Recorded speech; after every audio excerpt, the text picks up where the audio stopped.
Welcome!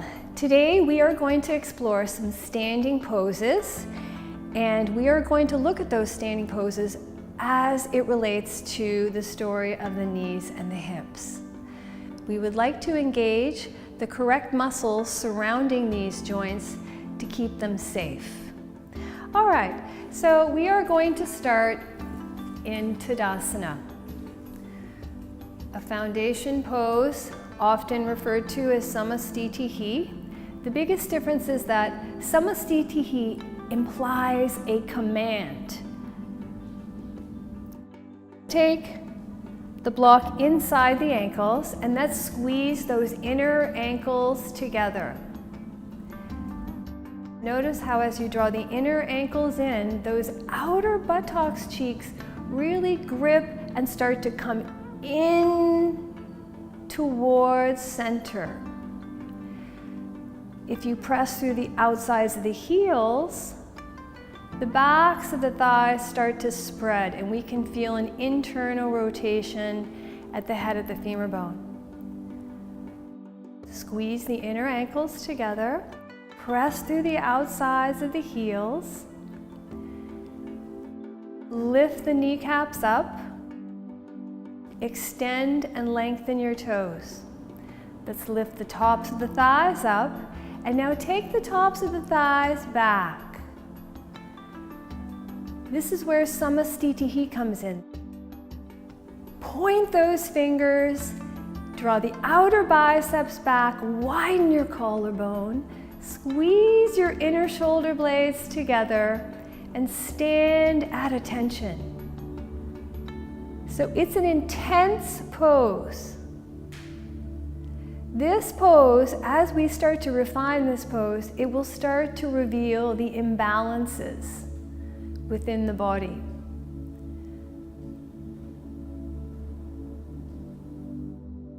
Draw the fronts of those thighs back. Engaging those legs. Outer biceps back. Squeeze your inner shoulder blades together. Look ridiculously happy. It's a sign of enlightenment.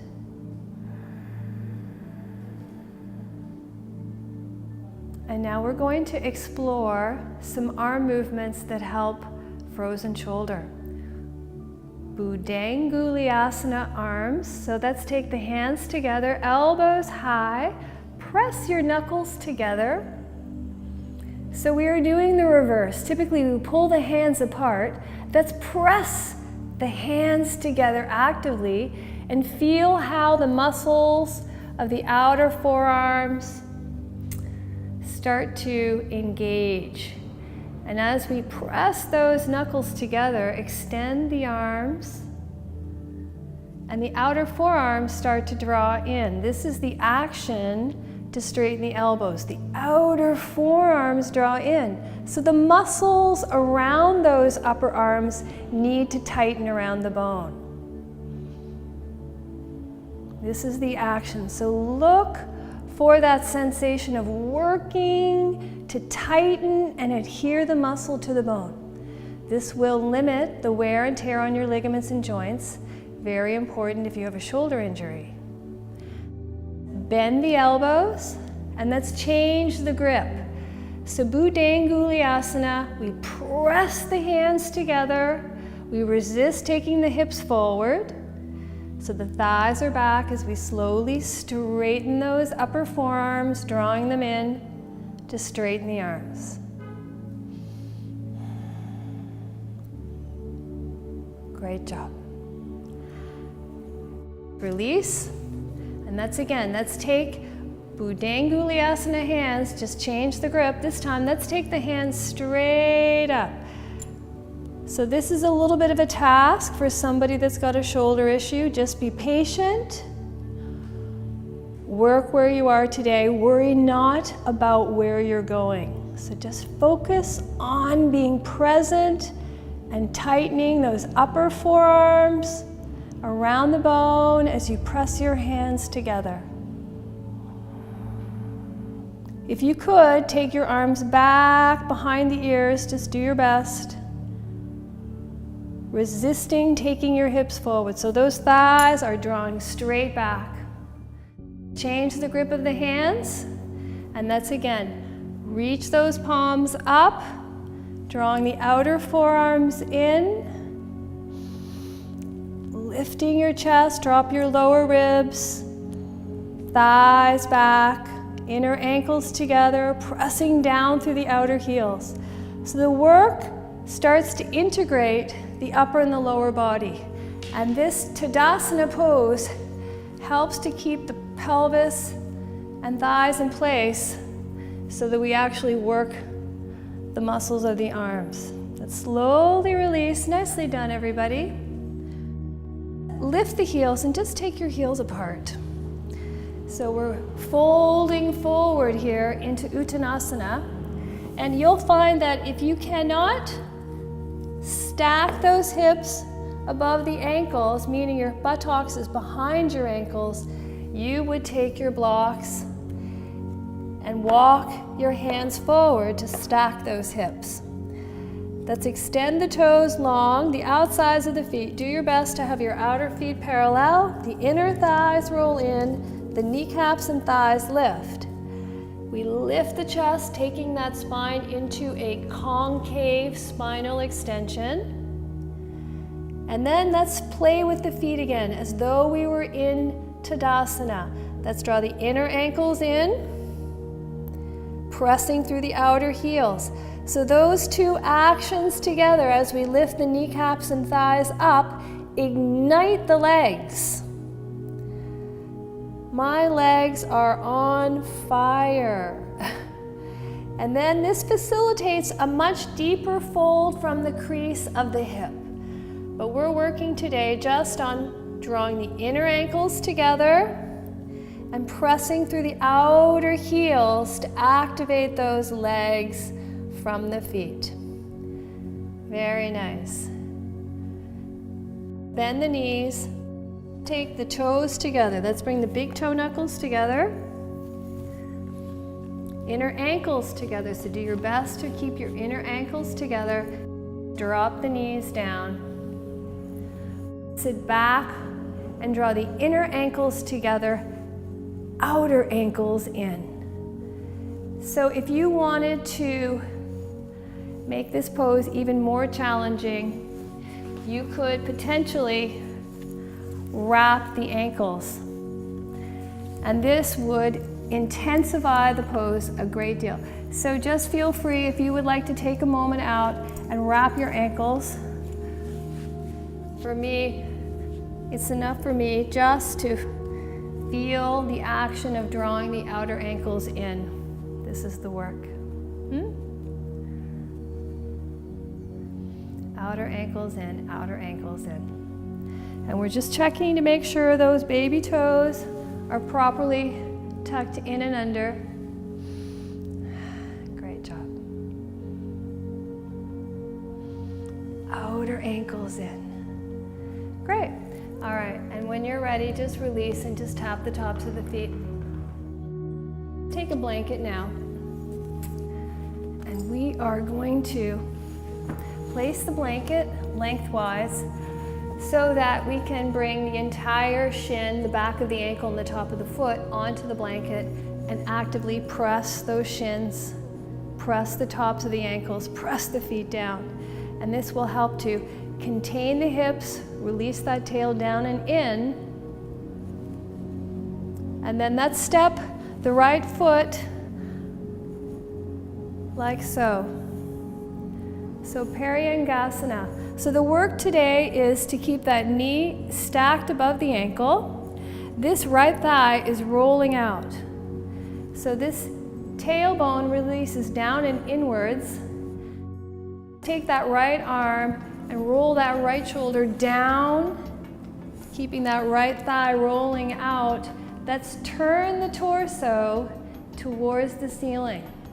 So press actively through that right heel to feel that right hip draw in and under. So we don't want the knee rolling in and the hip sticking out. The work is to turn that torso towards the ceiling. The best way to do that is to use the breath. So let's inhale, back ribs in. Exhale, turn that torso towards the ceiling. Head back. Let's all take a few deep breaths here. Let your hip release down as you actively press through the right heel. Shoulders widen at the collarbone. Inner shoulder blades tuck together. So tuck those inner shoulder blades in, and we integrate the upper and the lower body here quite nicely. Then slowly come up, step the left foot out to the left, stack the left knee above the left ankle. So this left thigh is rolling out, this left hip is releasing down. The tail is drawing down and inwards. This right sits bone is scooping in and under. There's a lot happening in the lower half of the body. And then let's start to take that left arm down and roll that left shoulder out and down. Let's use the breath and start to open the torso towards the ceiling, just as in Utthita Uttanasana. We inhale, lift the chest up. Exhale, turn. So this can take many years, but the work is to prevent that knee from rolling in and that hip sticking out. So everything is nicely aligned on the same axis, and the work is just to turn that torso over time, head back, chest back. Breathe deeply. Work toward releasing that tailbone. Both of the thighs are rolling out. Good. And then let's slowly release and come back to center. Just take a moment and press those shins down. Press the tops of your feet down just to feel that sense of everything coming together as one in the pelvis. Good. So now here we are. We have the chair and we have a foam block. This foam block is going to stabilize the hips as we twist. Take the right foot onto the chair and take the foam block and place it so the outer right hip is against the wall, and this is the connection. The further the hip is away from the wall, the easier the pose becomes. So if you find that you need to make that adjustment, feel free. Okay. So the hip is stable. This left leg, if you can, turn that left foot slightly in, because this facilitates that twist to the right. So we don't want this left foot turning that way. At the very least, it's straight ahead. We're actively pressing through that left heel, and if you can manage it, turn that left foot slightly in. Let's take the hands to the wall, draw the shoulders down and in. So tuck your inner shoulder blades together, pressing through that left heel. That's inhale, lengthen through the trunk. So feel the size of the body lengthen right up into the crease of the armpit chest.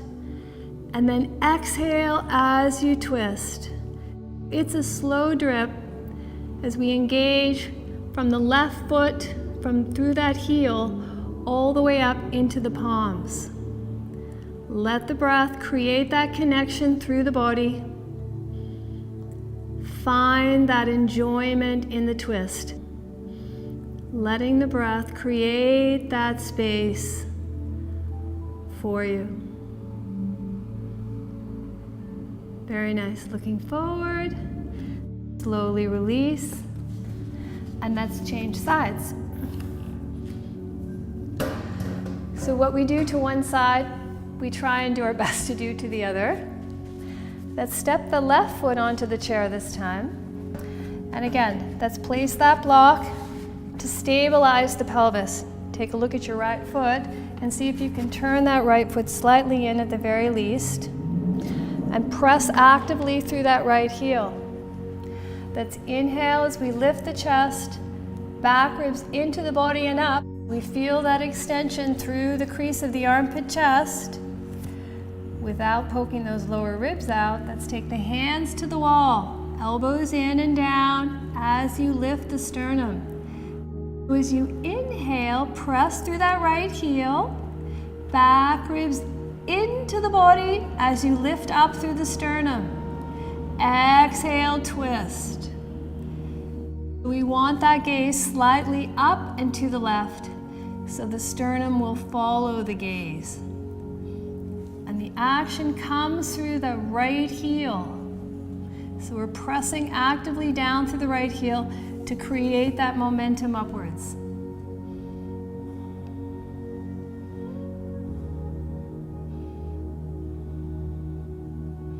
Soften the body, receive the breath.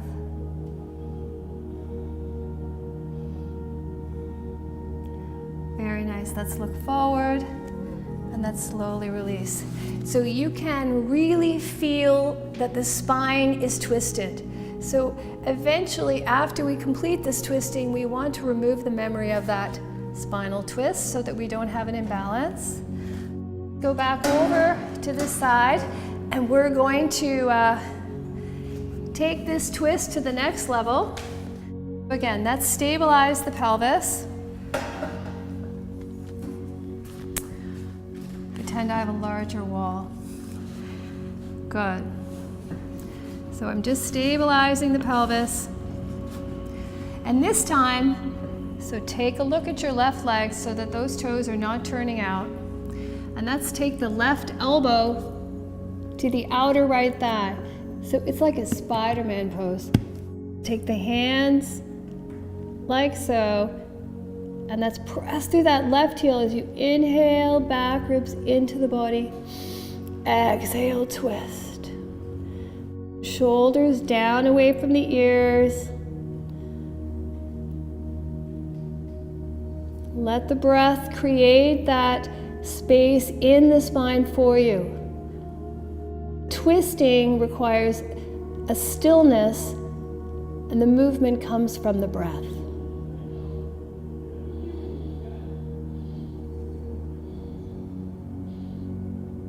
Slowly release. So the reason we use a foam block is if it were to drop on the foot, we wouldn't want to injure the foot with a heavy cork block. Change sides.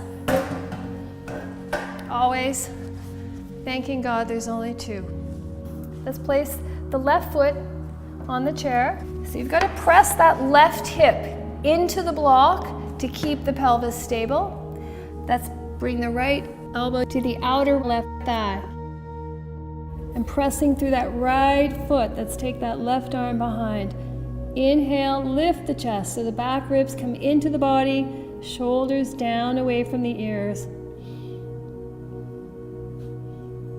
And as I mentioned, if you can get your right elbow even lower, feel free. And it becomes even more of a Spider-Man type pose. So draw the shoulders down, elbows in, press through your palms, press through that right foot, lift the sternum, back ribs into the body, exhale, twist.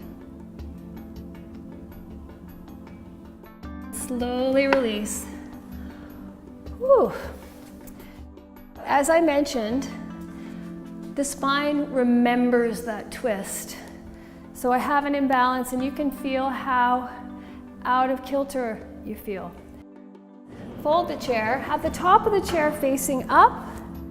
Bring the buttocks to the wall, walk your feet away from the wall, hip width apart.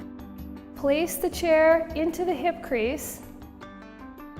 Walk the hands down the chair. And we're pulling that chair into the crease and pressing through the feet. We slide those sits bones up the wall, kneecaps lift, and if you're lucky, placing that foam block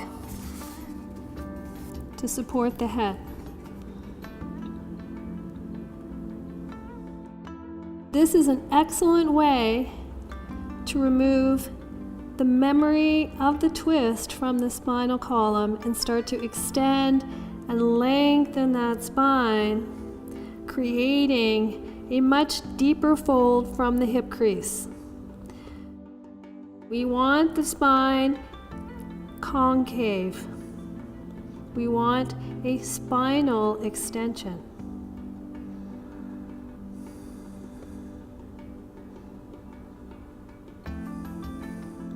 This pose is very restorative in nature after doing those deep twists. Twists create an excellent detox for the spine, for the central nervous system, but they are taxing on the body. So this is an excellent way to restore after a twist. If you were to release your head, the foam block would just fall away. That's the beauty of the foam block. It won't hurt you if it lands on you. All right, let's do some standing poses. So we are focusing today, as mentioned, on what the hips, what the knees are doing, and we're looking for the muscles that we need to work and engage in order to keep those hips and knees safe. Let's take that left foot and place it half on, half off the mat, and we're going to heel toe the right foot and take that foot so that the first two toes are off the mat. The back left heel presses into the wall, and the big toe and the second toe next to it are actively pressing into the floor. This knee is rolling slightly in, and this hip is sticking slightly out. You can see how the shin or the calf is rolling out. So let's bend the knee slightly, and to straighten the leg, that's actively press through the big toe and that second toe. And you will start to see the stretch that comes into the thigh muscles as the kneecap lifts and the right hip draws in and under. So it's a lot of work. Bend your knee, try this a couple of times. Actively press through the big toe and that second toe to straighten that right leg, keeping that right hip in and under, stretching the muscles of the quadriceps. Actively pressing through the left heel. Good. Let's reach the arms up. So as we lift the arms, let's lift them from the most distal point. That's the fingertips, to create that sense of the arms lifting from the bottom up. Take the left hand to the hip and pressing through that back left heel, pressing through the big toes without letting the hips stick out. Take that right hand forward, reaching. Let's take the right hand to the shin. Press the right hand down to drop the right shoulder down and in. The crease of that inner right elbow is facing forward. And then keeping those thighs rolling out, tailbone releases down and in. Inhale, lift the chest up. And as you exhale, take the chest back, take your head back. So the right thigh is rolling this way, and the torso is turning in the opposite direction. Squeezing your inner shoulder blades together. Let's press through that back left foot when you're ready, and slowly come up. Pivoting your right foot forward. We can either jump or heel toe the feet in. Take the second side. That right foot is against the wall and it's half on, half off the mat. Let's pivot the left foot forward so the big toe and that second toe are off the mat. So you can see how that left knee is tipping slightly in, my buttocks is sticking that way, and the weight of the torso is forward. We actually want exactly the opposite. We want the pelvis to come forward, chest and head back. Without rolling the knee in, without letting that left hip pop out. Let's reach the arms up. Again, lifting from the distal point, feel your inner shoulder blades squeeze together. Press through that back right heel, press through the big left toe. And let's look at that knee a few times. So let's bend that left knee a little, and then straighten the leg by pressing that big left toe, pressing the second toe next to it. Actively drawing the left thigh up and the left hip in and under. Right hand to the right hip. Reach that left arm as far forward as you can. Reach, reach, reach. So the action is coming from the back right heel. Release the left hand down. Press that left hand into the shin. So draw the left shoulder down. Crease of that inner left elbow rolls forward. Without letting that hip stick out, without letting that knee roll in. Inhale, lift the chest up. Exhale, chest back, head back. So again, the thigh is rolling this way and the torso is rolling this way. We just do our best. And of course, if you wanted to reach your right arm up, please feel free. Look to squeeze those inner shoulder blades together, release your tail down and in, and continue those 2 points of contact, the back right heel, the big left toe, and that toe next to it. Pressing through the back right heel, let's slowly come back up. Pivot the left foot forward, heel toe, heel toe. Great. So let's take it to the next pose, Utthita Parsvottanasana. This is an excellent pose to learn to stretch the back muscles and extend the spine. Let's have the block nearby. Take that right foot half off the mat. Pivot your left foot forward. Take a wide stance. Those right toes are turning to the left ever so slightly. Press through the outer right foot.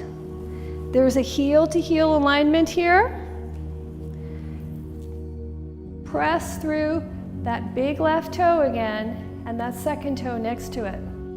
See what happens when you bend that left knee, pressing through those two toes. The hip goes from sticking out to drawing in. But you're pressing actively through the left heel. Take that left knee, do your best to bring a 90-degree angle to this left leg. And without losing that back leg, place the block next to the outer left ankle.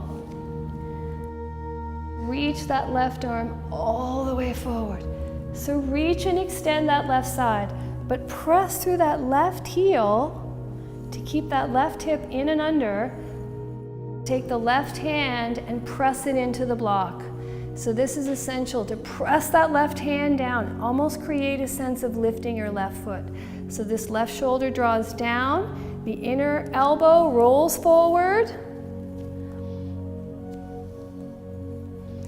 So without losing those 2 points of contact, pressing through the hand, pressing through the heel, let's reach the right arm up. And then overhead.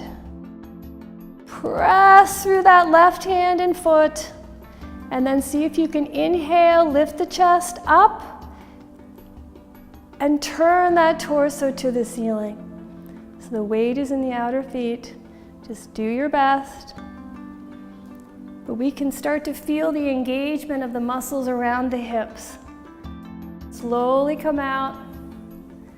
Let's pivot that left foot forward and either jump or heel toe.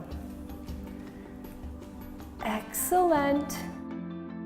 Take the block and let's do that second side. So again, let's take the back foot so it's half on, half off the mat. And taking that foot as wide as you can, let's pivot the right foot forward. And let's take the block to the outside of the right ankle. So we want to be liberal with our stance here. We are working toward taking this right leg to 90 degrees. So use that right heel and start to press that right heel actively down to draw the right hip in. You see how the right quadricep muscles get a nice stretch, and then that right hip starts to draw in and under as we actively press through the outer right foot.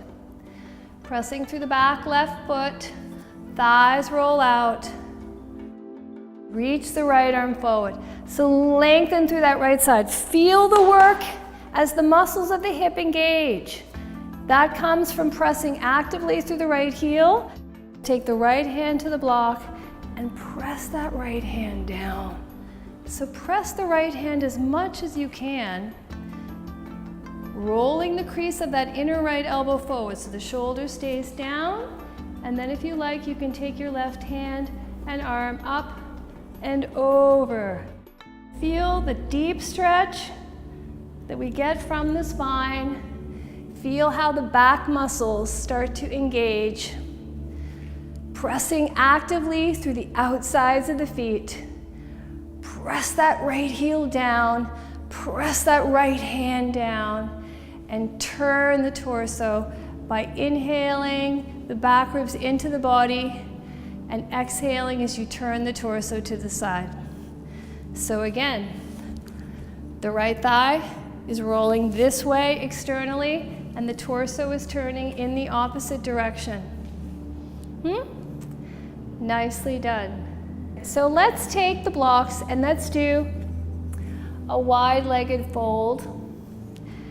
The reason I suggest this pose, so again, you can stand in the center and just jump your legs and arms out to the side, or just heel toe. Work toward getting your outer feet so that they are parallel. So your toes need to be technically turning slightly in, and the very top inner thighs are also rolling in. So this creates this sense of sticking your buttocks out.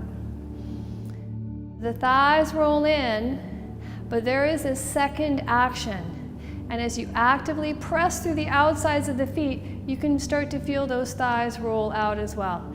But let's fold forward from the hip here, hands on the hips. And if you cannot take your hands easily to the ground, feel free again to always use your blocks. Let's keep the hands right underneath the shoulders as we walk the blocks forward, taking the hips in front of the ankles. We're focusing on spreading the backs of those thighs to create that sense of the inner thighs rolling in. But again, as mentioned, there's a second action. So press through the outsides of the feet and feel the thighs rolling out as well. So the two actions together create this sturdy pose. So spreading through the backs of the thighs, kneecaps, upper thighs lift. Feel your inner ankles draw in and your outer feet press actively to roll those thighs out.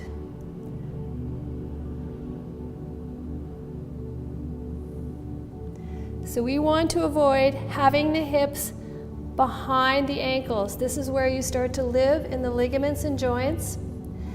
And the purpose is to stack those joints. We stack the hips above the knees and ankles.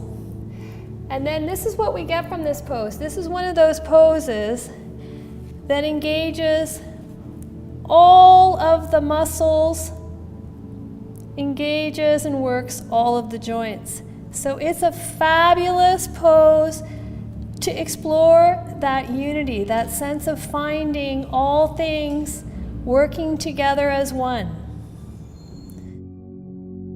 That union is the yoga. So you can come further, but pressing through those outer feet to create that stability in the pose as we walk the hands in towards the feet. Let's take the hands to the waist, slowly come up. Very nice. So we want to avoid, again, taking those hips forward. That's heel toe, or of course jump. Very nice. We need to do Adho Mukha Svanasana, downward dog.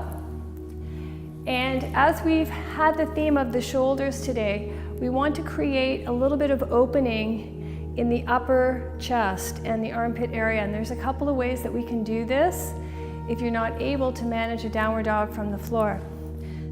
Place the blocks against the wall, and you'll see how this creates a real lift in the upper chest. Let's take the feet back. And just taking a look that everything is nice and symmetric. Let's lift the hips up, and again, let's focus on widening the collarbone, drawing the shoulders down away from the ears, and the creases of those inner elbows are rolling up the best that you can. Kneecaps lift, inner ankles in towards each other as you press the outer heels down. And then let's walk the feet in towards the hands. So if this pose was inaccessible to you, a 90-degree downward dog can be taken against the wall.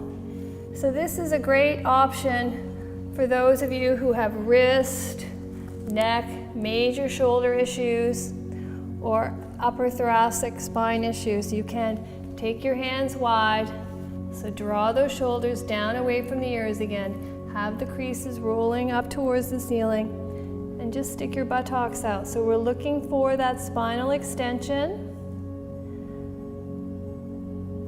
Number one, downward dog is about lengthening the spine in spinal extension. So often when we can't get our heels to the ground and the hamstrings are very tight, we're really more in a forward bend. This is an excellent option to start to work the spine and create that length from the hips to the underarms.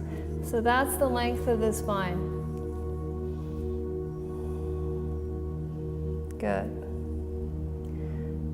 Slowly start to come up. And just because we're here, let's take that right heel again with the ball of that right foot to the wall. And let's walk the hands up.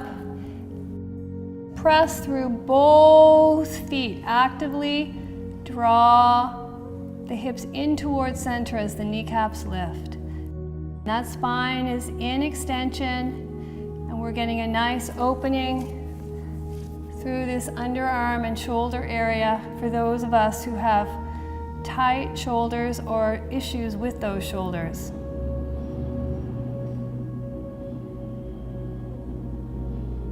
Let's slide the hands down. Change sides. So as you walk your hands up the wall, pressing actively through both heels, the hips are square. So one hip is not sticking out. They're like headlights, straight forward.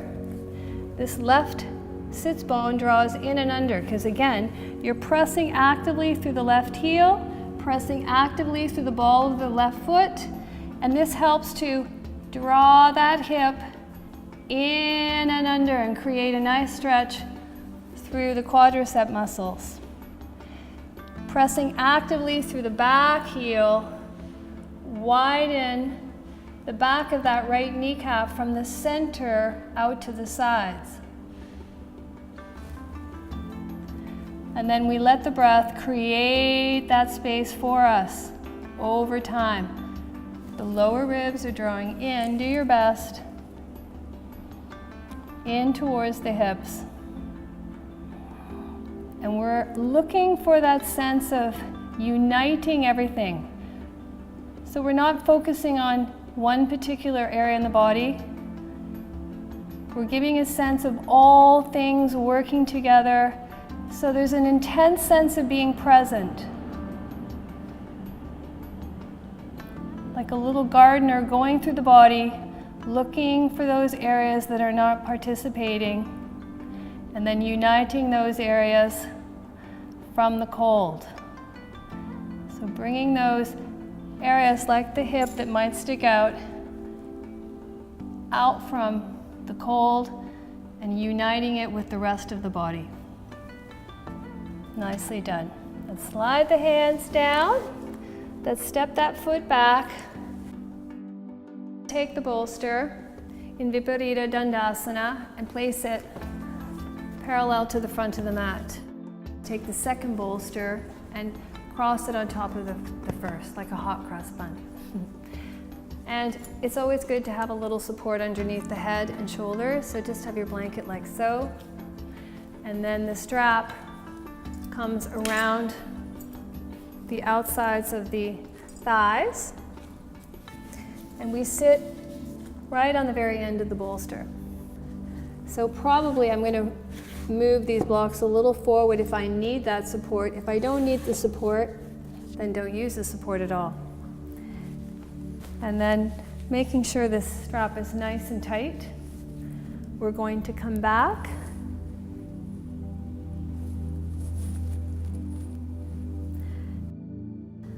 Lay actively like so. So I'm engaging the legs, reaching through the heels. So adhering those muscles tied to the bone around those thighs by lengthening through the heels and spreading the toes wide. And those shoulders are tucking in and under. This is an excellent example of opening your pelvis. Liberating this whole area here is important if you sit for a living. This is the #1 disease center in North America.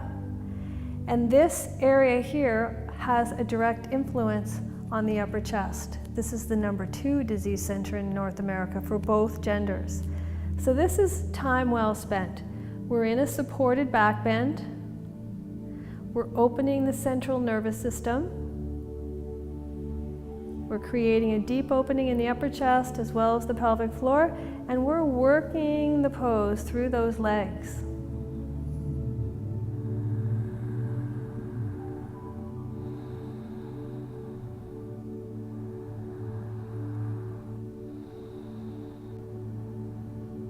To come out, bend the legs, slide back.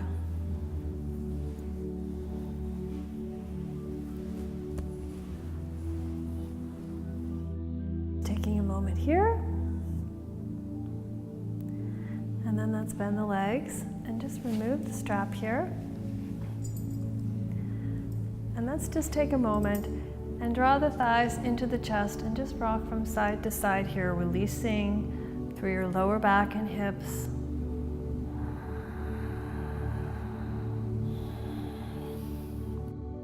Take the hands around the back of the right thigh and just extend that left leg. Just drawing that right thigh, again, to release the lower back.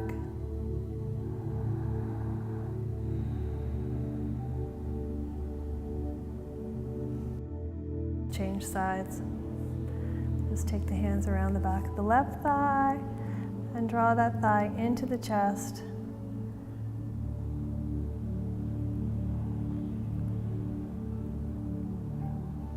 And as you draw both thighs in, come over to the right, and that's set up now for our final rest, Shavasana. Shavasana can be taken in a number of different ways.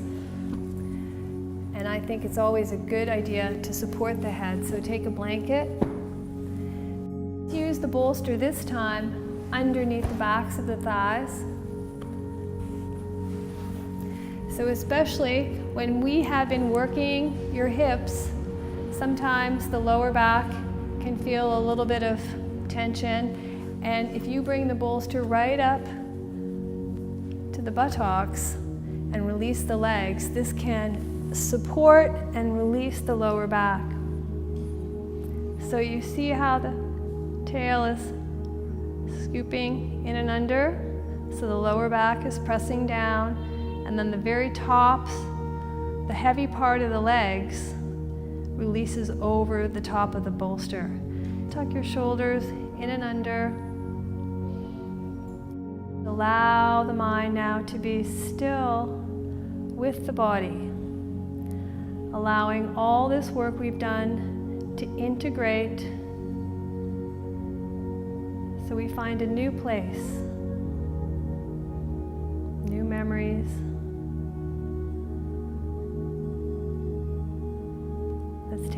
Hands to the belly.